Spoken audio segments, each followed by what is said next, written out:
Music is a powerful tool that can be used in movies to help tell the story that the filmmakers are trying to tell. Often referred to as a needle drop, some of the most iconic moments in film history include scenes that prominently feature a song. Think of Johnny B. Goode in Back to the Future, Stuck in the Middle with You with Reservoir Dogs, Bohemian Rhapsody in Wayne's World, or countless others. Not only can the use of music make the scene memorable, but the choice of the song can say something deeper about what the characters are feeling and what the themes of the movie might be. One movie series that is a great example of this is Guardians of the Galaxy, written and directed by James Gunn. Since Guardians of the Galaxy is turning 10 years old this year, I wanted to make this video talking about how music is utilized in each Guardians movies. So, spoilers for the Guardians of the Galaxy film franchise ahead. You have been warned. So he can destroy the galaxy? What are you, some saint all of a sudden? What has the galaxy ever done for you? Why would you want to save it? Because I'm one of the idiots who lives in it!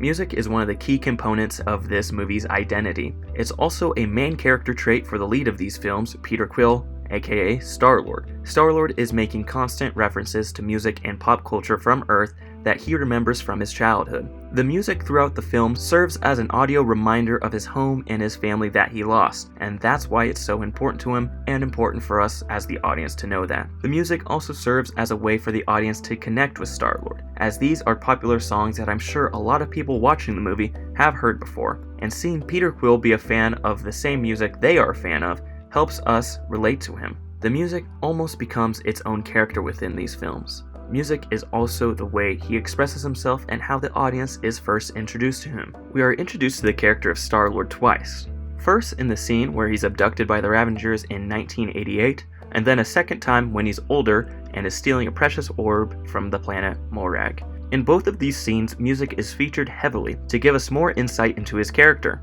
In the first scene on Earth, Peter is listening to I'm Not in Love by 10cc while in the waiting room at the hospital.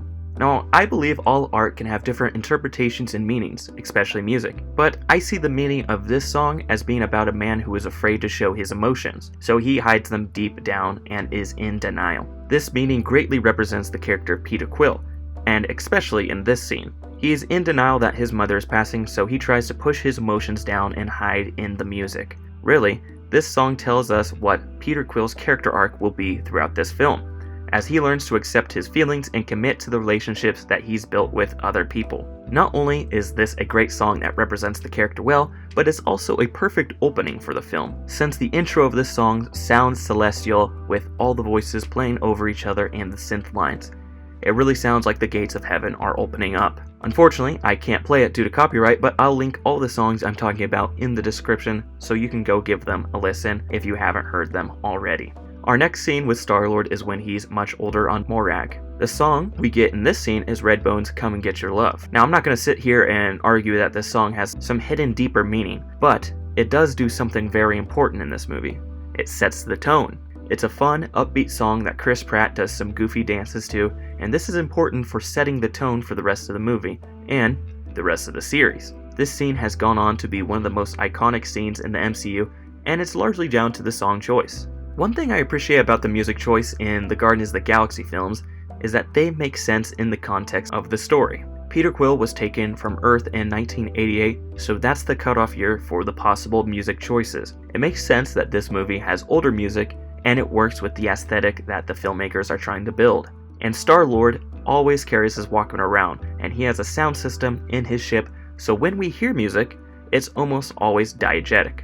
Let me explain what that means really quickly. In film and TV, when there's music and sound, it can either be diegetic or non-diegetic. Diegetic means that what you're hearing, the characters are also hearing in the scene and within the story. So, when Star-Lord puts on his headphones and listens to Redbone, that means it's diegetic. Non-diegetic, of course, is the opposite, when the sound and music is not being heard by the characters. A prime example of this would be a movie's score. Obviously, the characters in Star Wars are not hearing the Imperial's march, but it's important for the audience to hear. This is what I think makes the needle drops in the Guardians of the Galaxy so great, is that they are not only being used to set the tone or mood of a given scene, but they are also used as props and become part of the world within the frame, because it's diegetic. The songs become a narrative tool to help tell the overall story. The last song I want to touch on in the first Guardians movie is Elvin Bishop's Fooled Around and Fell in Love. In this song, the singer talks about how he has been with a million girls and that none of them really meant anything much to him. However, he met a girl that changes his mind and he fooled around and fell in love. This directly parallels Peter Quill's romantic journey in this movie. We learn that he's been with many alien girls, but they've all been flings, as is apparent in the beginning of the film when we see a girl in his ship. However, once he meets Gamora, this all changes, and he forms a real emotional bond with her. It's a shame that Gamora is killed in Infinity War because these first two Guardians films really built up their relationship really well, and then it's suddenly abandoned. That's one of my main gripes with this series, but it was obviously out of James Gunn's control and comes with the package of being attached to a larger film universe. The first Guardians of the Galaxy soundtrack, aka Awesome Mix Volume 1, has gone on to have a legendary status. It topped the US soundtrack chart for 11 weeks straight and sold over 1.75 million copies, being the best-selling soundtrack in the US, right behind the Frozen soundtrack. In fact, you can still find this soundtrack being sold at your nearest Walmart. It's practically a permanent fixture of the store. I remember this soundtrack being everywhere when the movie came out, and it is just iconic.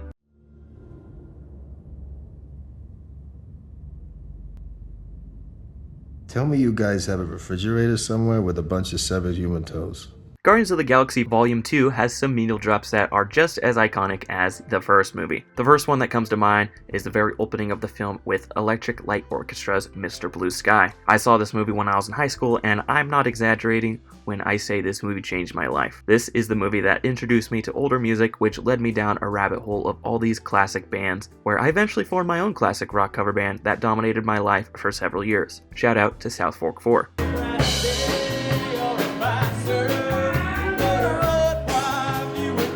The most prominent song that is in the forefront of Guardians of the Galaxy Volume 2 is Looking Glass's Brandy. This song is a perfect fit for this film because it represents Ego's character so well, as he explains the reasoning for his motives. As he describes in the film, he is the sailor in the song. He longs for love and companionship, but he has a higher purpose and a duty. My life, my love, my lady is the sea. The Chain by Fleetwood Mac is another great choice for this movie as it represents the fractured relationship between Star-Lord and Rocket, and later in the film it's used again to show the divide between Star-Lord and Ego. This song is off the Rumors album, which is famous for being a time when the relationships between the band members and Fleetwood Mac were breaking up and were strained, which is what the subject of the song is about, and it's a perfect pick for these moments in the film. Another great song choice that caps off the film is Cat Stevens' Father and Son. The second Guardians film is a movie that is all about paternal relationships and the effects they can have on people. From Peter Quill's relationship with Ego and Yondu, to Gamora's relationship to Thanos and Nebula, to Baby Groot's relationship with all the Guardians. This is a movie about dads, so naturally it made sense to wrap up the film with this song about the relationships fathers and sons have. This song is deeply personal to Quill, especially due to the fact that this music was given to him by Yondu after his death in the form of a Zune. One thing I find interesting about this song is that it's being sung from two different points of view, the father and the son, with the verses being from the father's point of view and the choruses being from the son's point of view.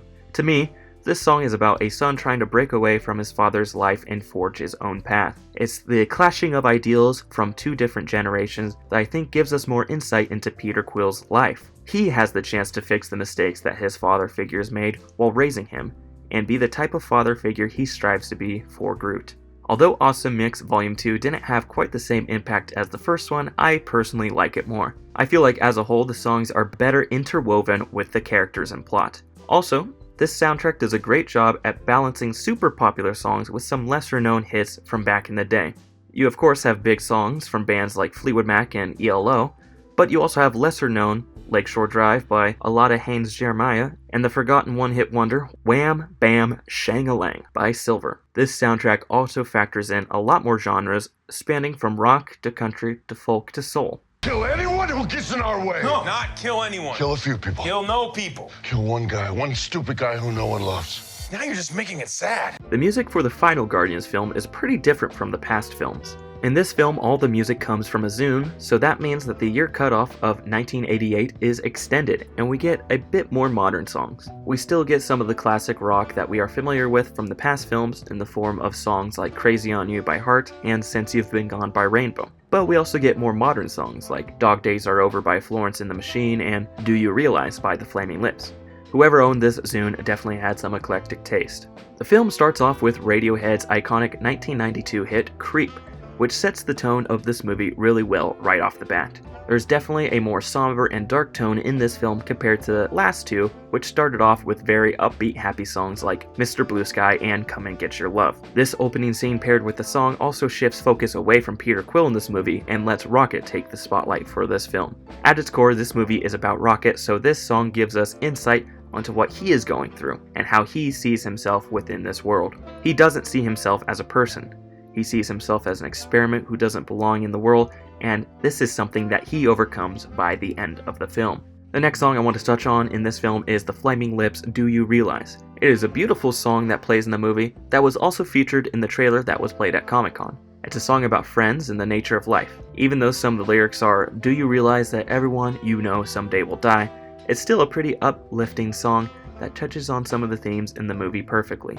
Lastly, we have the song that the movie ends on, Dog Days Are Over by Florence and the Machine. This song plays at the end of the movie after they have defeated the High Evolutionary and everyone celebrates and there's a big dance party. The concept of a movie ending on a dance party sounds pretty ridiculous, but this movie somehow makes it work. This is a song about finding happiness and overcoming hardship. These characters have overcome their dog days in this film and the previous ones, and can move on with the next chapter of their lives. It's a perfect bookend for this film and for the whole film trilogy. It's hard to measure the impact that Awesome Mix Volume 3 has had since the film has not been out for very long, but it introduced me to some great songs and great bands, and has spawned some really funny memes, so I would call it a success. This is Katana. She's got my back. She can cut all you in half with one sword stroke, just like mowing the lawn.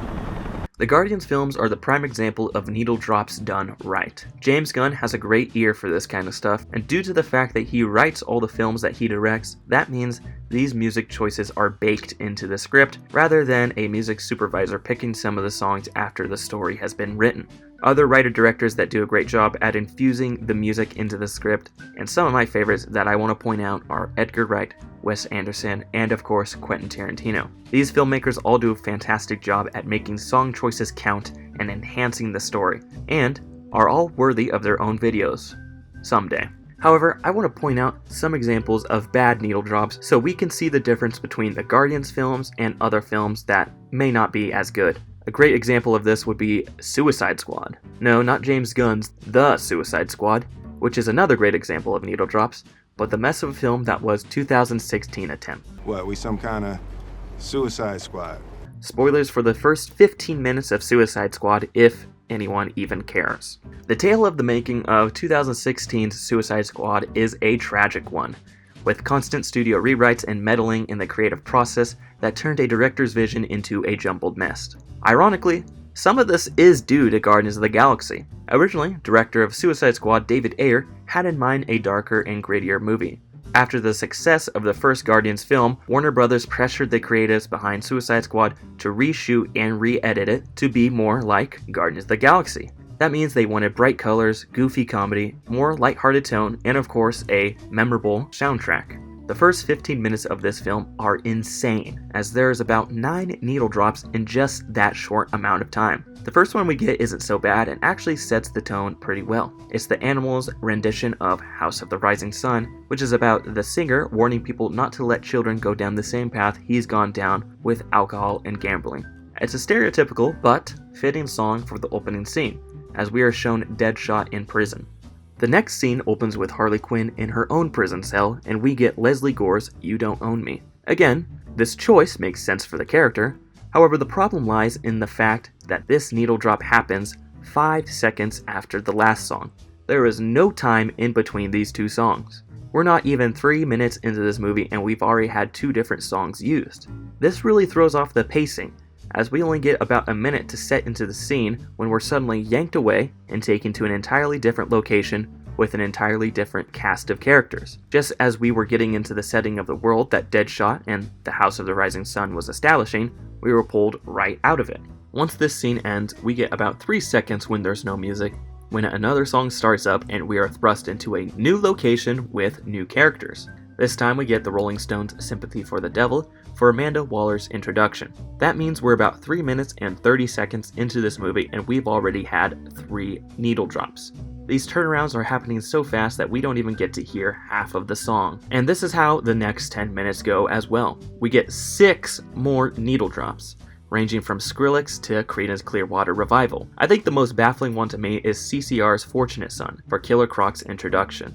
This is a protest song about the Vietnam War. Why is it being used in this context? My only guess is that it's considered swamp rock and Killer Croc is a crocodile man. But even then, there's better CCR songs you could have used if this was the case, like Born on the Bayou or Run Through the Jungle or Green River. I don't know why this particular music choice, it really bugs me. It's obvious that the studio just wanted to throw as much as they could at the wall to see what stuck. And that's the problem with the music choices in this movie. There's no cohesion in the song choices. With the Guardians films, there's similarities between all the songs that are chosen and a reason behind each of the picks. But here, we get none of that. Also, it feels like none of these songs are baked into the script like with the Guardians movies. You could replace any of these songs in Suicide Squad with another song and it would have zero impact on the movie. Whereas with the Guardians movie, if you remove Brandy, it changes everything. Additionally, the needle drops in the Guardians movies don't happen right after the next. There is time in between each song so that all of them feel distinct and warrant their own scenes, rather than just blending all together in a big mess. I want to state again, the failures of the Suicide Squad was not due to the filmmakers. It's obvious that these baffling music and editing choices were made after the fact. In fact, the final cut of this film was taken away from David Ayer and given to a trailer production company, which is just insane. It's evident that there's a vast difference between a movie made by a human and a movie made by a company, and the music choices within the film show this perfectly. What a bunch of a-holes. In conclusion, music is an important part of the Guardians of the Galaxy films, as it's a part of the characters' identities and the choice of song gives us more insight into who they are. The writer-director James Gunn has a skill for infusing these songs into the script so that they all have a purpose and enhance the story that he's trying to tell. Many creatives and movies utilize music in this way, but the Guardians films are just one of my favorite examples of it. So, what's your favorite use of music in a movie? Let me know down in the comments. This has been Tom from Eisenhart Productions, and thank you so much for watching. I'll see you next week.